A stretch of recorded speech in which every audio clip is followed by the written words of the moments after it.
Welcome to the Contact Patch. I'm Eric, and this is my review of the Triumph 1200 Scrambler XE. Before we actually get into the review, I want to give you a little background of my riding experience, some of my size measurements, just so you know my perspective of where I'm coming from in this review. I've been riding since about 2002, so about 19 years at this point. I consider myself an intermediate in terms of riding experience. I feel pretty confident on the street. I haven't done a lot of track days and I haven't done a lot of dirt, so that's why I don't consider myself advanced.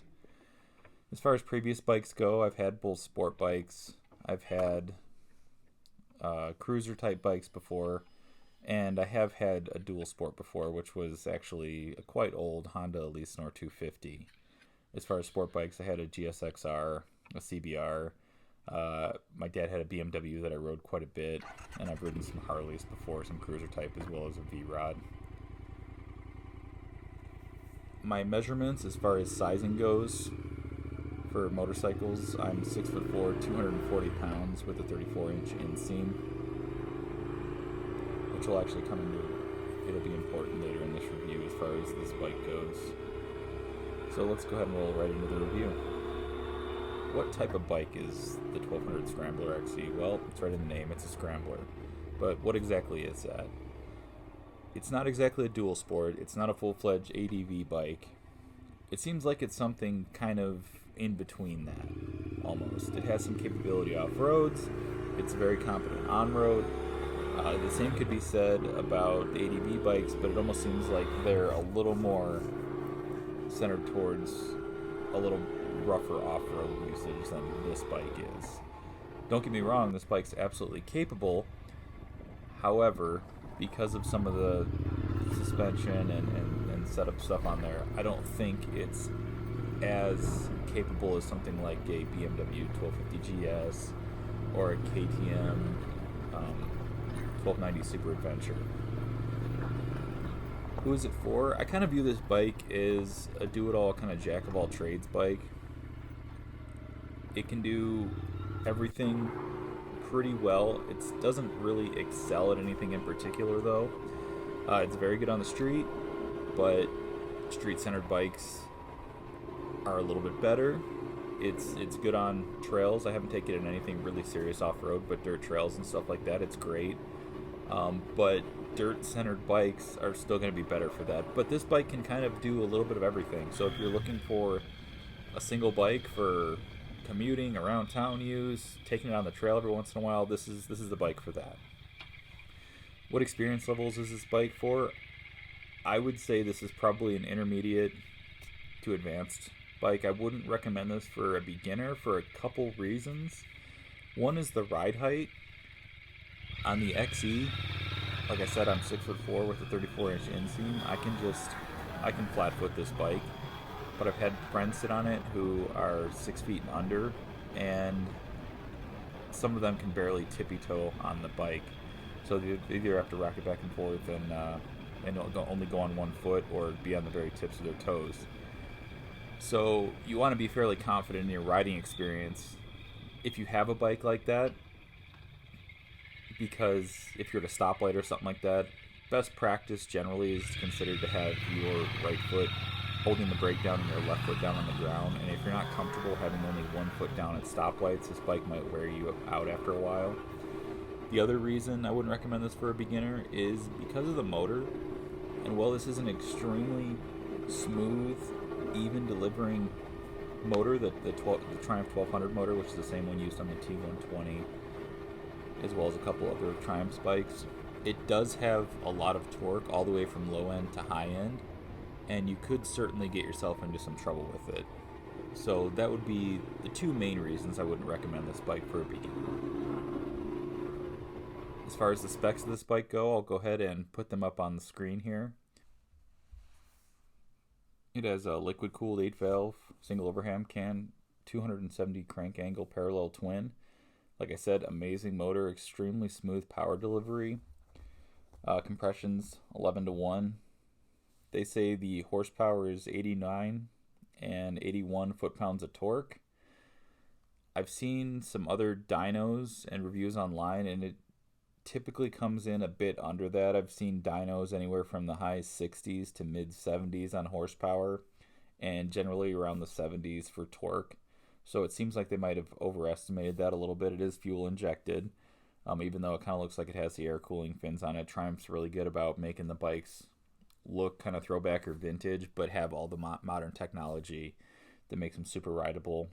It's chain driven, of course, which adds to a little bit of maintenance, but I actually prefer chain driven.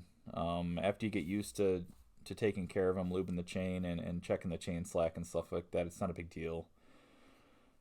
The wheels on it, which is kind of an important part of the handling of this bike, is the front wheel is a 21-inch wheel.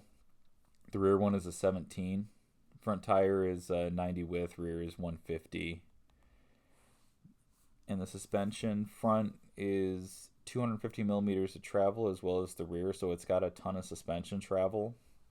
And the brakes are twin 320 millimeter Brembo discs up front and a single 255 millimeter disc in the rear. A couple cool technology things this bike has is it has a TFT screen with everything that you need on there right up front. It's nice and bright. I can see it in middle of the day, noon when I'm riding, no problem. It's got a lot of different riding modes as well as customizable riding modes. The XE models specifically also has an IMU in it, which is, if you're unfamiliar with that, it essentially is a computer in the bike that optimizes your ABS and traction control. So let's get into a couple of the pros and cons. Pros, like I said a couple times, the engine and transmission are phenomenal on this bike. The engine's extremely smooth, very even torque delivery all the way from low RPM to high RPM. There's actually been a few times on this bike when I would have thought it would have bogged down and I've been in too high of a gear for the speed I was going and didn't even notice until I kind of glanced down at the tach. But it barely bogs down even at that like 2,000 RPM range. Transmission, super smooth 6-speed. I don't have any complaints there. Ergonomics of this bike, it's definitely an upright bike, and it seems to be built for a bit taller of a rider. Not that you couldn't ride this if you were shorter. You would just have to have good riding skills of putting one foot down at lights and not being concerned with any of that stuff. With that, the ride height I look at as a pro as far as visibility goes. I don't have any problem seeing over the tops of cars, and I haven't had issues like I did when I rode sport bikes with people pulling out in front of me. It seems like people see you a lot easier. And if you kind of think of the way that people perceive how far things away are, smaller objects people tend to think are farther away, which sport bikes you're kind of crouched down on them and they have a low profile, whereas larger objects people tend to think they're closer.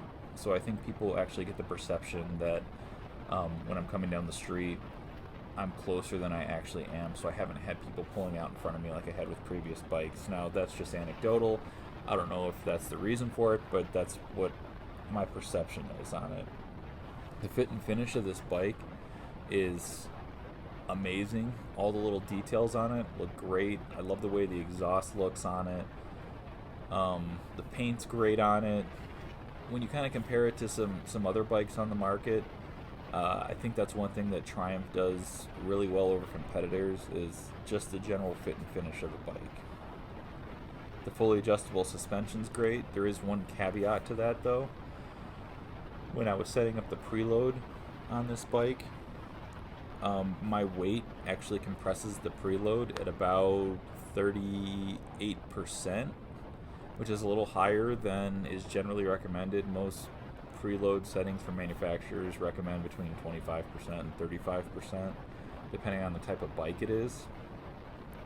And with the preload completely compressing as much as it will, I can only get it to about 38%, which hasn't been an issue so far though, because of that 250 millimeters of suspension travel. I haven't bottomed out or anything like that. I did send an email to Triumph just asking them what the recommended preload settings were on it, and they kind of gave me a runaround and told me to ask the dealer, which I thought was strange. But it hasn't been an issue. The brakes on this bike are great as well. Those front Brembos, 320mm Brembos, stop nice and fast.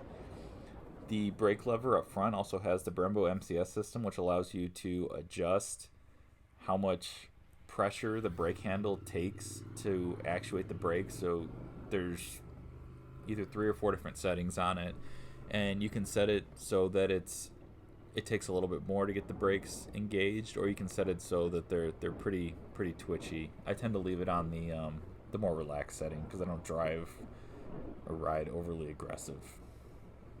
I think the looks of this bike are great. I just love the way it looks. That's one of the things that brought me to this bike in the first place. I hadn't even considered getting a Scrambler type bike until I saw this particular one, and I really like the headlight on the bike. It's LED, it's nice and bright, and the bucket's easily adjustable with a couple hex bolts, so super easy to adjust light. You can put it right where you want it. Some of the cons of this bike: number one is, well, the exhaust looks great. The catalytic converter sits right under where my thigh knee area is on the side of the bike. And, well, I said earlier, generally I keep my right foot up on the brake if I'm at a stoplight or something like that. But if there's, I pull over for a quick break to check my phone, or if I'm at a longer light and I have both feet down, it definitely heats up the inside of my leg a lot. So I actually took a step to remedy this. I went with a Free Spirit decat kit for the bike, which completely resolved it, but it seems like it's kind of a design issue for me. Yes, the exhaust looks really cool, but where they put the cat on the bike, it's right under where your leg is, and it's too hot even for riding pants on with your leg up against them, because your leg falls right across that heat shield. But with the decat on there, it hasn't been a problem. The second one's kind of obvious. It's wind when you're on the bike. Of course, it's a naked bike, so you're all probably like, hey, dummy, you should have expected there to be a lot of wind on this bike. But it's been a while since I've had a naked bike, and I just don't enjoy getting blasted by the wind at 75 miles an hour as much as I used to. So I went ahead and got a windscreen for this. It was easy to put on. It's from Madstad Engineering. It's quick detach, so you can pop it off and on when you want to get hit by the wind, or when it's on, it completely stops the wind. So not a big deal. The large front wheel on it, I know this bike's kind of a do-it-all, and that's for the off-road portion of it, but that big front wheel does make the front end a little more sluggish with handling. Nothing major, but I just would kind of consider that on the cons list. The phone compartment is the next one. There's a phone compartment under the seat of this bike, and it's terrible.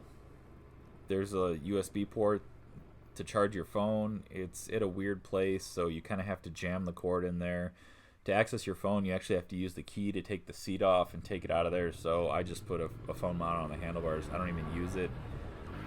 The phone compartment doesn't have enough room for any decent sized toolkit, so just not a fan of it. There's also not any type of good helmet lock on this bike. They do say in the owner's manual that you can pop the seat off and kind of jimmy it in there somehow, but I haven't got it to work, so I put a little helmet hook on the handlebars. I'll put a link in for that. That seemed to work well to remedy that problem. And stock, there was no center stand on this bike. You may view that as a pro or a con. I tend to like center stands because they make maintenance on chain bikes a lot easier. So I did order a center stand. It was easy to put on. They actually have pre-tapped holes for a center stand on this bike, but Triumph doesn't sell a center stand for the XE, which is weird. They sell one for the XC, but they don't have a longer one for the extra suspension travel of the XE, so not sure why, but there are third-party options out there. I'll put the link on that. And then just kind of the neutral things.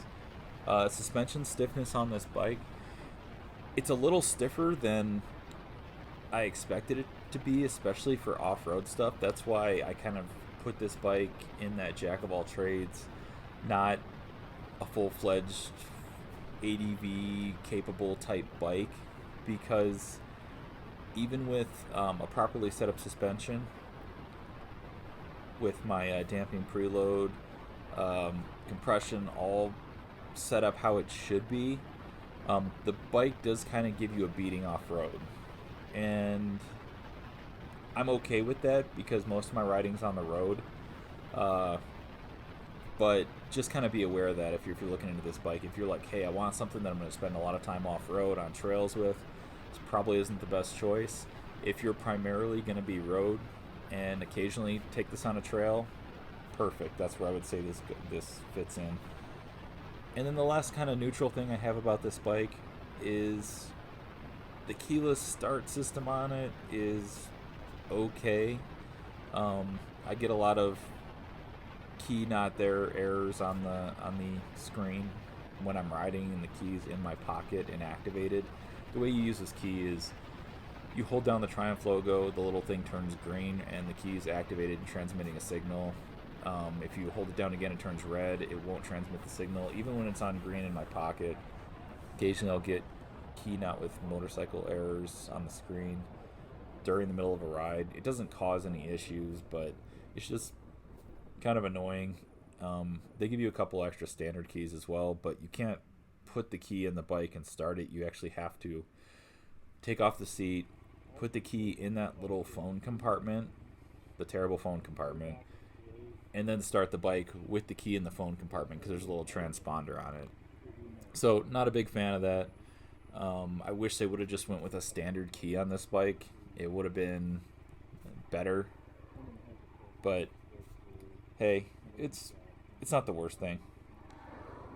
So with all those things aside and kind of weighing everything out, I know some of that stuff sounded negative at the end, but I really love the bike. I think it's a phenomenal bike, and if it's something that you're into and you like the looks of it and you're looking for something that can kind of do a little bit of everything, I would highly recommend looking into one of these.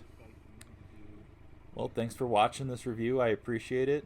Hey, if you like the content on the channel so far, like and subscribe, and I'll see you on the next one.